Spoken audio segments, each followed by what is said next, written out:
देखें, एक तो मैं आपको ये बताऊंगा कि ये जो पाबंदी है इससे कौन से पाकिस्तानी जो हैं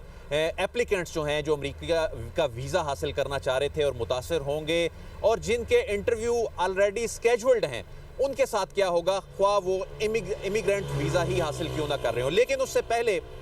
जो हमारी बात हुई है जो अमरीकी हुकाम से भी, दफ्तर खारजा से भी, कि ये वीज़ा पाबंदी लगाने का बुनियादी मकसद क्या है। बुनियादी तौर पे ये जो वीज़ा पाबंदी है जो कि 75 ममालिक पे आर्जी पाबंदी है। पहली बात तो ये है कि ये एक आर्जी पाबंदी है। इस पाबंदी के बाद चीज़ों को रीअसेस किया जा रहा है और इसका भी इम्कान है कि आने वाले दिनों में, महीनों में, हफ्तों में ये पाबंदी हट भी सकती है।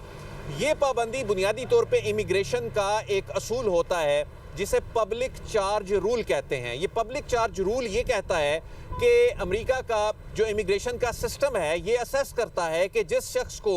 वो इमिग्रेशन दे रहे हैं, जिस शख्स को वो ग्रीन कार्ड दे रहे हैं, जिस शख्स को वो परमानेंट रेजिडेंस दे रहे हैं, क्या वो आने वाले महीनों में, आने वाले बरसों में जो अमेरिका की मईशत है उस पर बोझ तो नहीं बनेगा। क्या आने वाले बरसों में यहाँ आने वाले इन ममालिक के जो लोग हैं वो अमरीकी मईशत पे या उनकी हुकूमत पे, उनके निज़ाम पे इस तरह से बोझ तो नहीं बनेंगे कि उन्हें फीड करना पड़ेगा। तो फिर ये जो पब्लिक चार्ज रूल ये जो अप्लाई होता है, जिसको रीअसेस किया जा रहा है, तो उसमें इनको वीज़ा देते हुए उसकी उम्र देखी जाएगी, उसकी तालीमी काबिलियत देखी जाएगी, उसका बैकग्राउंड देखा जाएगा, उसका प्रोफेशन देखा जाएगा कि ये शख्स अमेरिका में आके अगर परमानेंट रेजिडेंस ले रहा है तो ये शख्स वहाँ पे आके उसके सिस्टम में कंट्रीब्यूट करेगा या हमारे सिस्टम पे आके बोझ बनेगा। अब मामला है कि इस पे स्टेट डिपार्टमेंट क्या कह रहा है। स्टेट डिपार्टमेंट ये कह रहा है कि ये एक आर्जी पाबंदी है और इसका जो इत्तलाक है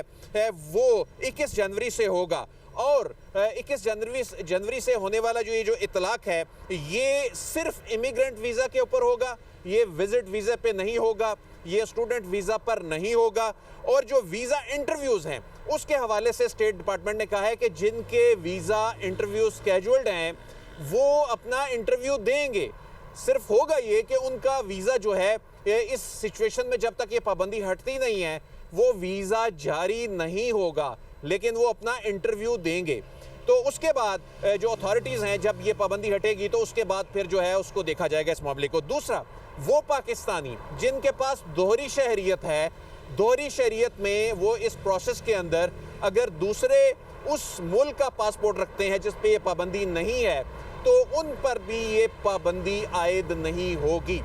ये स्टेट डिपार्टमेंट ने इसमें बड़ा वाजे किया है और उन्होंने कहा है कि जिनके वीज़े पहले जारी हो चुके हैं, जिनको ग्रीन कार्ड मिल चुके हैं, जिनके इमिग्रेंट केसेस क्लियर हो चुके हैं, उनके केसेस मनसूख नहीं होंगे। ये जो प्रोसेस शुरू होना है या अभी जारी है, इसका इतलाक जो है सिर्फ उसके ऊपर होगा। आज ये जो दफ्तर खारजा मेरे अकब में आपसे कुछ देर बाद यहाँ पे तर्जुमान दफ्तर खारजा जो हैं इस पे ब्रीफिंग देने जा रहे हैं, जहाँ वो दीगर अहम अमूर पे पॉलिसी स्टेटमेंट देंगे। इस मामले पे भी इस बात का इम्कान है कि उनकी जानिब से बयान जारी किया जाएगा और सूरत हाल को वो मज़ीद वाजे करेंगे। लेकिन ये जो पब्लिक चार्ज रूल है, इस पब्लिक चार्ज रूल में चीज़ों को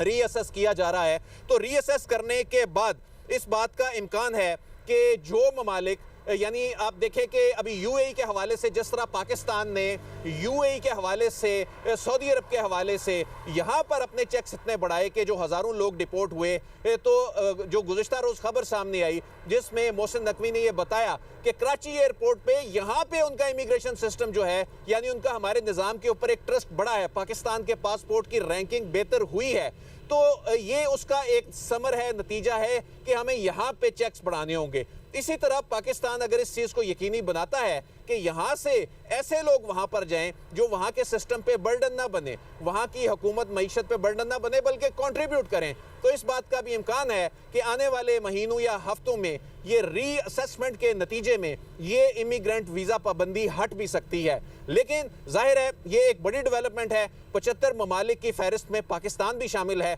लेकिन इसमें सिर्फ एक कैटेगरी शामिल है और उस कैटेगरी का जो मामला है वो सिर्फ पब्लिक चार्ज रूल से जुड़ा है, जिसका असर नो तयन करने के बाद बहुत से ममालिक जो हैं इससे बाहर आ सकते हैं। लेकिन अभी बुनियादी इसका मकसद ये है कि अमरीकी मईशत, अमरीकी हुकूमत पे जो जिन ममालिक के लोग आके अगर बोझ बनते थे तो उस पर बुनियादी तौर पर कदगन लगाई गई है।